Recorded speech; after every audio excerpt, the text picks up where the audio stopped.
Bismillahirrahmanirrahim. Assalamu alaikum students. This is our first lecture, chapter number 15, homeostasis. Topic number 1, concepts in homeostasis. Students, first we need to understand the concept of homeostasis. कि homeostasis है क्या?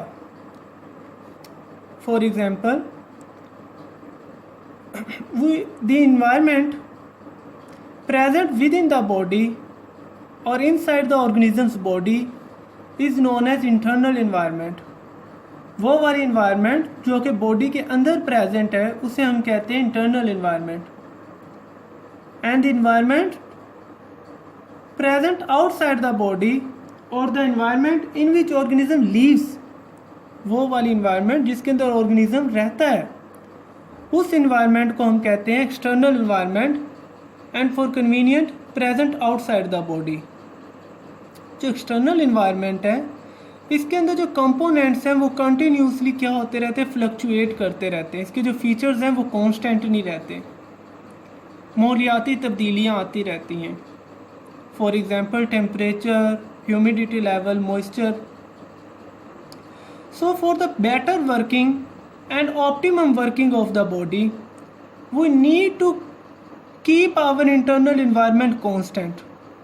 हमें हमारी internal environment को, जानदार को उसकी internal environment constant रखना बहुत ज़्यादा ज़रूरी है for the better working of the body. So this mechanism of keeping the internal environment constant is known as homeostasis. इस मैकेनिज्म को हम क्या कहते हैं, होम्योस्टेसिस. इसको प्रॉपरली हम डिफाइन करेंगे.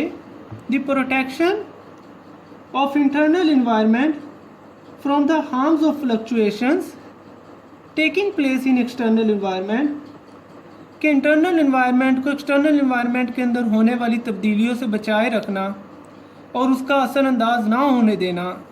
This mechanism is known as homeostasis in biology. For example, our body temperature remains constant or we maintain our body temperature within a narrow range. वो narrow range क्या है, 36.1 degree Celsius to 37.8 degree Celsius. ये जो 36 to 37 degree Celsius की range है, आप temperature अपना major कर ले विंटर में, समर्स में आपकी बॉडी का जो टेम्परेचर है वो कांस्टेंट रहता है. And we all know that the temperature in winters and summer is not same. Winter और समर का जो टेम्परेचर है वो सेम नहीं रहता, लेकिन आपकी बॉडी का टेम्परेचर क्या रहता है, मेंटेन रहता है.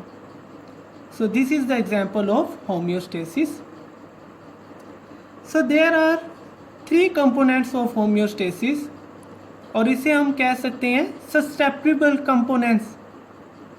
ससेप्टिबल कंपोनेंट्स का मतलब है इजीली अफेक्टेड कंपोनेंट्स. ऐसे कंपोनेंट्स जिसके ऊपर माहौल का असर हो सकता है और माहौल के अंदर आने वाली चीज़ जिसके साथ वो भी चेंज होते रहते हैं. These components are water level, changes in water level, solute level, temperature level and waste level in the body, specially nitrogen containing waste. The terminology we used to maintain the water level or solute level in the body, to maintain the balance between the solute and solvent level in the body at cell level or organismic level, this is known as osmoregulation. Osmoregulation is a mechanism or process which is used or acquired by the body to maintain the solute and water level of the body. Secondly, thermoregulation, the process of maintaining the temperature of body within a narrow range or tolerable range. Body का जो temperature है उसे tolerable range के अंदर maintain रखना is known as thermoregulation. Third one is excretion, removal of waste, especially nitrogen containing waste, is known as excretion. हमारी body के अंदर मेटाबॉलिज्म के through constantly waste material buildup होते रहते हैं and we need to remove that waste material, otherwise it would be fatal for the body, and through removal that waste of the body is known as excretion. So these are the three components of the homeostasis, जिन्हें हमने नाम दिया था susceptible components, easily affected components जो कि माहौल से मुतासिर होते रहते हैं। और इन तीनों कंपोनेंट्स को किस मेजर हेडिंग के अंदर स्टडी करते हैं? होम्योस्टेसिस के अंदर।